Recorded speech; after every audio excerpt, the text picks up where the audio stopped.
You see, we have this marvelous, funny little notion that trading, or indeed living, is a matter of imposing our will upon the world. We sit in our chairs, surrounded by screens glowing like modern mystics before an electronic altar, and we think, I have done the research, I have seen the droppiness, therefore the line must go down. And when the line, in its infinite and wiggly wisdom, decides to go up instead, we feel a sudden, prickly contraction in the chest. We feel betrayed. We feel that the universe has made a mistake. But the universe, you see, does not make mistakes. The universe is simply wiggling, and the market is just a very loud, very expensive manifestation of that wiggle. Now, the difficulty you face, the reason your hand trembles over that mouse button when the price moves against you, is that you are trying to be a rock in a river. You have built a thesis, a mental fortress, and you are saying, here I stand. But the water of the market is rushing by, paying absolutely no attention to your fortress. The pain you feel is not the loss of money. Money is just paper, or rather,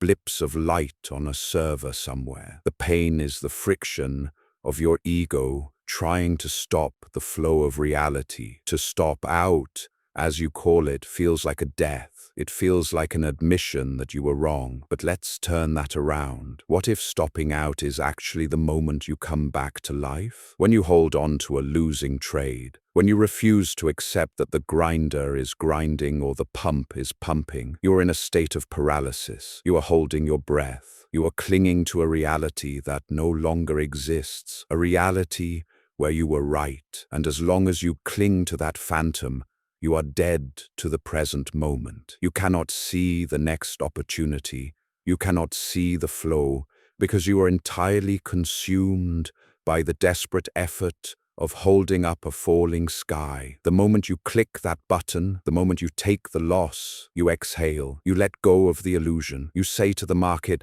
aha, I see you are doing this now. Very well. And in that instant, you are fluid again. You are no longer the rock. You are the water. You are free. There is a great liberation in realizing that you do not have to be right. The graph on the screen is not a judgment of your soul. It is simply a pattern, like clouds forming and dissolving. To follow your own rules, your internal sense of droppiness, your intuition about the math, when the whole world is screaming buy, is not an act of defiance. It is an act of listening. It is the quiet understanding that while the crowd is drunk on the noise of the party, you are watching the structural integrity of the floorboards. So when the trade goes against you, don't grit your teeth. Don't fight the universe. Just chuckle. It's a cosmic joke, you see. The market is playing hide and seek with you. It says, I'm going up, when you thought it was going down. Marvelous. Let it go. Pay the toll. Step back into the rhythm.